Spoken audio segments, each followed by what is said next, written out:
Hello, I wanted to check in with you because I've not been on YouTube for ages or the podcast. Thank you, Val, for listening. I'm currently walking through the streets of a part of Amsterdam Zuid, because I'm flying back to the UK tomorrow. And I wanted to talk to you today because I learned about this amazing concept that I think can really help you in your marketing career. And it's like a question or like a statement really.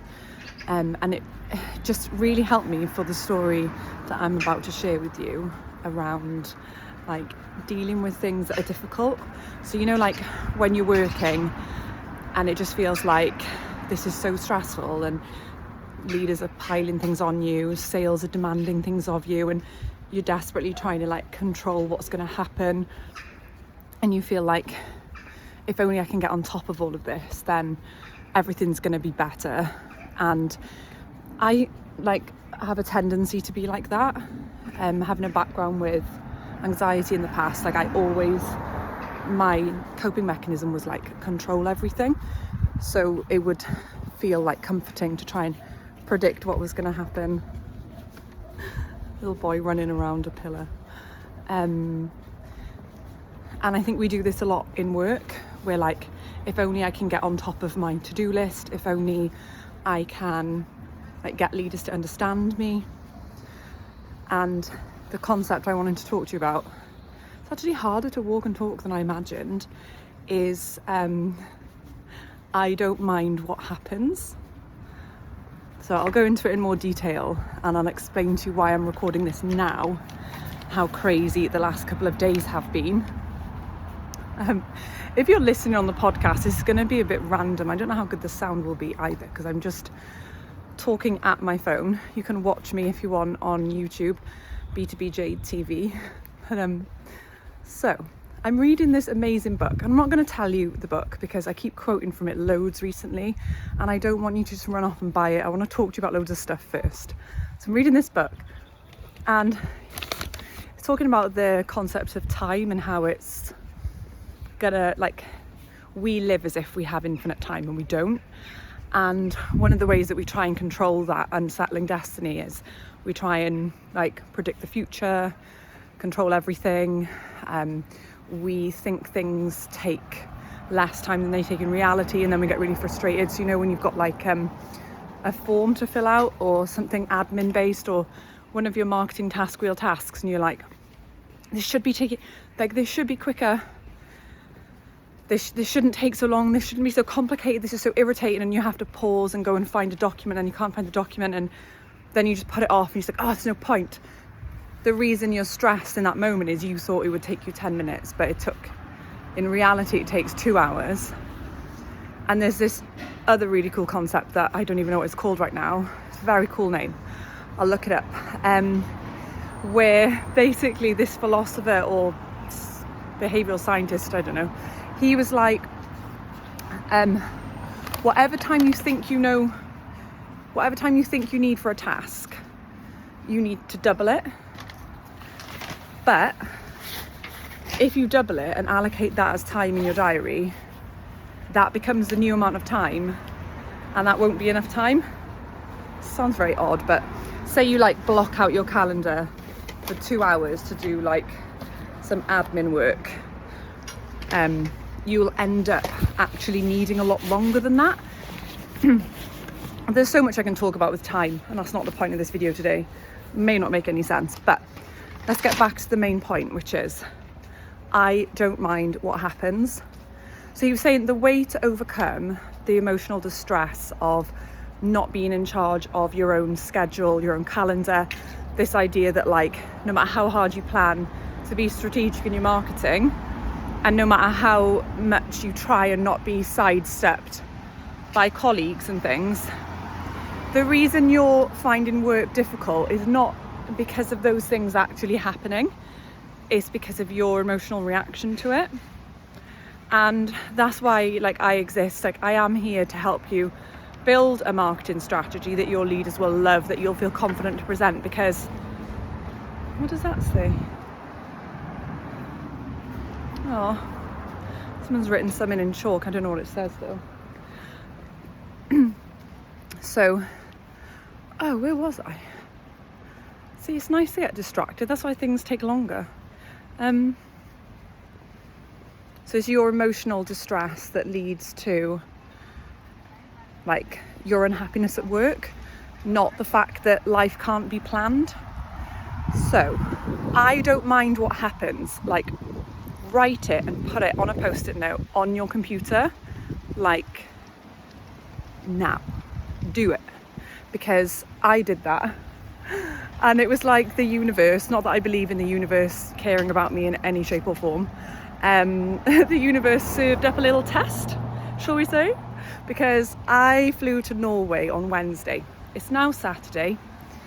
And I flew to Norway to speak at a marketing conference. And I've always wanted to go to Norway. So I was so excited when I was asked to go over to speak at a conference. And I got there, everything went well, did the conference, really fun. Side note, like, tusen takk to the Norwegians for having me. Like, I could live in your country. I belong in your country. Like, I left and I was like, I don't want to leave this place. I've always loved the Netherlands so much. My brother lives here. I come over quite a lot just to like hang out with him. And I've always felt so at home here. But Norway, another level. I could move there in a second. So, what was my test? Okay, so this is a bit of a stupid story, but I just want to get out of my chest because no one will let me talk about things for that long. They get bored. But if you're just enjoying listening, and it will relate back to something that will help you at work. So do the conference on Thursday evening. I get the train to Bergen to have a look around. Amazing, like this beautiful fish restaurant at the harbour. Had a gorgeous piece of turbot with like amazing sides. Oh, it was just amazing looking at the harbour, and then went up this mountain train to a viewpoint which was stunning. Go back to my hotel. It's quite late, don't sleep very well because it's really hot in the hotel. No worries, I don't mind what happens. like you just got to see what happens in life and go with it. And then in the morning, what I had done is I had booked a flight to go and see my brother in Amsterdam on the way back, because with Bergen you have to fly via Amsterdam to get back to my airport in the UK. And wow, am I here? I don't know where I am. You have to be so careful not to be run over by bikes out here. Really overestimated how easily I could focus on this video while walking everywhere. So I get a message to say, like, so I'd booked, right, okay, reset. I booked a flight from Bergen to Amsterdam so that I could spend literally just 24 hours with my brother, check in on him, go for dinner, go for a walk, see his new town, and then the next day, which is today, just fly home. That came with loads of complications. Airlines don't like you changing things. That's another story for another day. So I'm like all set to come visit my brother. Like, it's not very long. And on the morning of the flight yesterday, they're like, hey, like, we've cancelled your flight. And I'm like, okay, woohoo, awesome. Oh yeah, we're flying you to Brussels. We're going to fly you to Brussels 2 hours later than you thought you were flying to Amsterdam. And then from Brussels, we're going to fly you to Amsterdam. Okay, I don't mind what happens. Like, that was my mindset on it, because if you think about it, like, you only have the present moment. Like, there's no other time. So really, when you think about it, like, what's the difference? Like, people talk about the stress of being in an airport or delays and stuff, but if you actually ground yourself in the moment, and you can apply this to anything, like, you're in work, someone runs in with an emergency, oh my gosh, we need this brochure, we're doing this conference next week, we need it now. Your reality hasn't changed. All you have is the moment and what you pick to do with it. So, like, in a similar way for me, deciding I don't mind what happens. My day has changed here. I'm not getting stressed out by this. Like a literal deep knowing and feeling. Oh, hello. They weren't beeping at me. It's like you can apply it at work. So then I'm like gutted, obviously gutted. Like that doesn't mean there's no disappointment involved, because I had planned to see my brother. I was going to land in Amsterdam at midday, and this change meant I would land in Amsterdam at 4 p.m. And I was like, oh, by the time I get my bag and get the train to his town, it's going to be like 6 p.m. and all I'm going to have time for is dinner, which is disappointing, yes, but I don't mind what happens. I don't mind. And I don't mind doesn't mean I don't care. It doesn't mean you don't have like a preference on what's going to happen. But not minding is such a beautiful language, because it helps you to recenter into the moment and be accepting. And like, I guess with like, I'm really interested in like Japanese ancient wisdom and stuff, and like just flowing like a river with whatever happens. And it's a similar thing. And then I land in Amsterdam, so I'm like, yeah, okay, I go from Bergen to Brussels, have to leave at like 8 in the morning versus like 10, and then I'm like, I give them my bag and I'm like, are you definitely going to put this bag on the transfer flight? Like, are you I had my bag, I was like, mister, is this bag going on the flight to Amsterdam after we arrive in Brussels? Like, is this going to happen? He's like, oh yes, miss, absolutely. I'm like, tusen tak, great. Off I go into the lounge, like, have a little drink, wait. Get to Amsterdam, I'm like, woohoo, there's a train in 5 minutes. All the bags are going around, no bags. Like, my bag does not come out. I don't mind what happens. I wasn't that bothered. I was like, here's a problem to solve. And that's another thing I've been learning in this book, is like, if you're waiting for a life where problems to be solved don't exist, there's literally no point in living, because every single thing you encounter is in some shape or form ultimately a problem to solve. Like, you're not quite sure what to have for dinner next week. Even if you've been organised and you've planned all your meals for this week, there's still a problem to be solved of, oh, we want to go to Disneyland. How are we getting there? It's a problem to be solved. Or a relative is unwell, we need to be there for them. It's a problem to be solved. Like, everything is always a problem to be solved, and without them there's zero friction in life. It's probably not that great anyway. Like, there's this guy, I can't remember his name, but like, he basically decided that like he wanted to be like a digital nomad. And actually, if you really look into what a digital nomad means, it's sort of the opposite of what we probably want to be aiming for as humans anyway. Like, we are meant to be together. Like, nomads in the past, forget digital nomads still had a bit of a tribe effect, because they would go place to place, I think, like together. So you still had that sense of like, everyone's helping each other, everyone sticks together, like you can't do this on your own. But now the rise of digital nomad is like, people are more on their own, and then they living with like barely any possessions, just going place to place. And this guy was like living on a cruise ship most of the time and going around telling everyone how happy he was. He had no commitments, like cleaners, laundry service, like everything done for him. And he was like, all I do is whatever I want all the time. And like, it does sound fun for a while, but I'm not sure that that is the formula to forever happiness. Why am I even talking about this? This is one of those like mindset podcast episodes that I hope you will enjoy. So back to the bags. I go to KLM checkpoint, another 40 minutes. I'm like, oh, my dinner plans are going. And they're like, yeah, your bag's still in Brussels. It's going to be like 48 hours. And I'm stood there in a dirty t-shirt, like my trousers and stuff. And I'm just like, what happens in this situation? Like, what? Anyway, I don't mind what happens. Let's just see. So they're like, oh, we'll just go buy whatever you need and we'll pay for it. I'm like, awesome. So I go and buy some pajamas, some toiletries. My brother actually lent me this like sweater.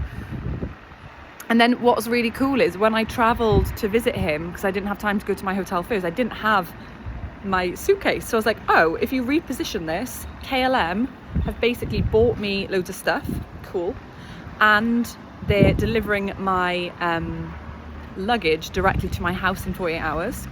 And I don't have to drag my case around. Like even now I wanted to like explore a little bit, and it means I don't have to have my case with me. So like there's always a positive somewhere in there, and even if there isn't a positive, it is like, I think, grounding yourself into the moment of where you are, like right now. Like most of the issues and frustrations that come about don't actually change the moment that much, other than like quite serious shock horror disasters, like you get a call that someone in your family has become unwell and you have to like, oh my gosh, like I think adrenaline is healthy in that situation. That's what, you know, it's needed to kick you into action. But your work is not an emergency.